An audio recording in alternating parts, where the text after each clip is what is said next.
The M1 chip is now in the iPad Pro, and I have got the iPad Pro here today, and this is the graphic designer's review of the new 12.9-inch M1 iPad Pro 2021. Every year when Apple releases a new iPad, I go ahead and buy it and review it for you because I use the iPad Pro nearly every day for work, for sketching logos, for doing hand lettering, for taking notes, and for it to be a place where I am very productive even when I'm not near a computer. But the real question is, if you're a designer or a creative, whether you use Procreate, Adobe Illustrator, Photoshop or Lightroom or any editing software on the iPad, should you make the purchase from last year's one? Should you upgrade the iPad today? To answer this question, let's talk about a few things first. First thing, design. This video is brought to you by Paperlike. So the design of the iPad is very similar and if not exactly the same, and that's good. I don't mind this design of the iPad being the same as last year's model, with the same sort of camera setup,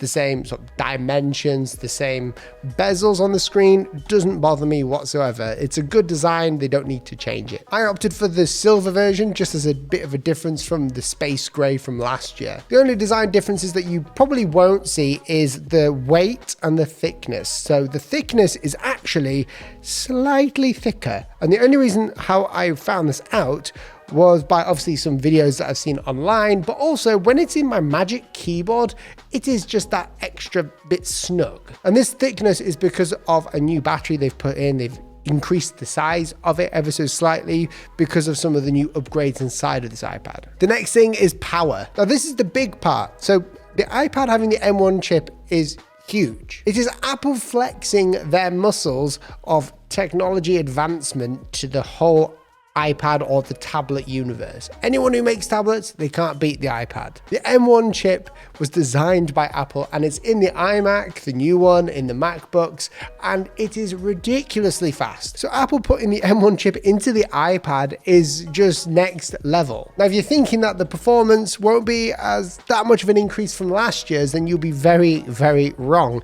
It's actually incredible. It says on the Apple website that it's got even better graphics with an 8-core CPU of M1 delivers up to 50% faster performance. It has an 8-core GPU with 40% faster graphics. That's insane. That technically means that you can do 3D modeling on this thing now, which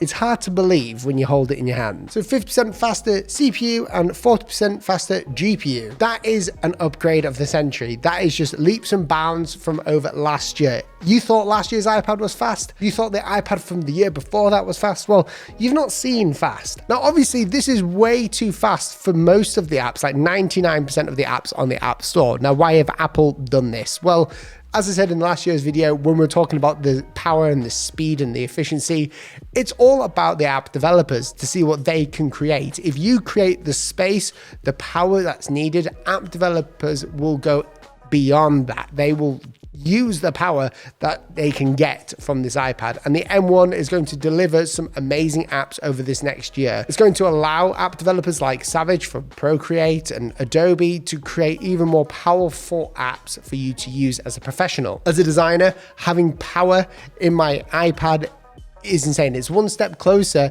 to not needing a MacBook or another laptop. The next thing is the screen. Now, this is a bit of an update, but it is on this version a 12.9-inch Liquid Retina XDR display. According to Apple, it delivers a 1,000,000:1 contrast ratio, which is HDR. So you can create content on here and view content in HDR. That's pretty cool. The brightness is also increased. It's 1000 full screen brightness and 1600 nits of peak brightness. That is ridiculous. It is super bright. Now, I have got the iPads from last year and the year before that and the year before that and the year before that. There is a dramatic increase of quality in this screen. Obviously, it's the same sort of screen panel as the XDR screen, the very expensive one, which is what we all like, seeing how the iPad is 90% screen. The brightness makes a huge difference when you're out and about. For instance, if you're out in daylight and you're wanting to watch something on the iPad, or if you're out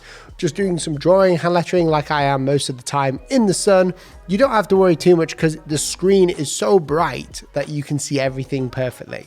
most of the time. It has some of the same features as last year as well. The 120 Hz refresh rate, which is amazing. The P3 color gamut for really bright and saturated colors. And also a big difference is the mini LEDs. This is a huge upgrade. Now, Apple probably would have wanted OLED display, which is where pixels can basically turn on by themselves and turn off instead of having a panel lighting it.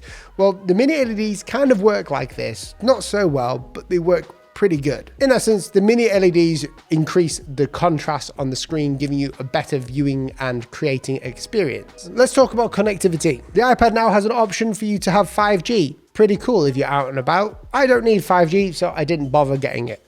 I'll never use this out and around. It just stays on me when I'm in a different office or at home. I don't tend to cart this big iPad around with me in a city.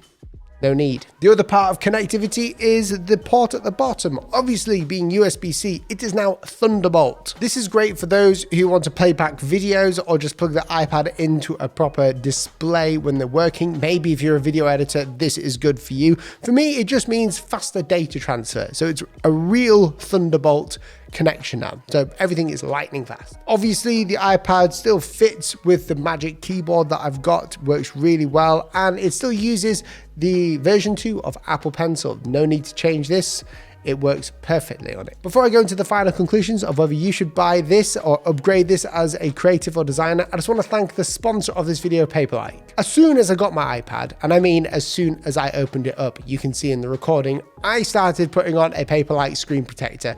Now, I love Paperlike because of the texture on the screen. I cannot draw on glass. And if you're like me, then you know that you cannot draw properly on glass. You need something a bit more textured. The great thing about Paperlike is it's super easy to install. They've got guides online on how to do it. 2 screen protectors come in a pack, so you can easily replace it if one of them gets a little bit scratched up over time. But even then, you can still wipe it down and it's still good as new. They've even updated the way it works as well. It just feels like paper. My hand slides and glides around it. There's no stopping. It just feels more textured, and it's perfect for me when I'm drawing or taking notes. If you'd like to learn more about Paperlike and how to get it for yourself, then go ahead and click the link down below. So should you upgrade or purchase the new iPad Pro? It's a lot of money. Let's put it this way.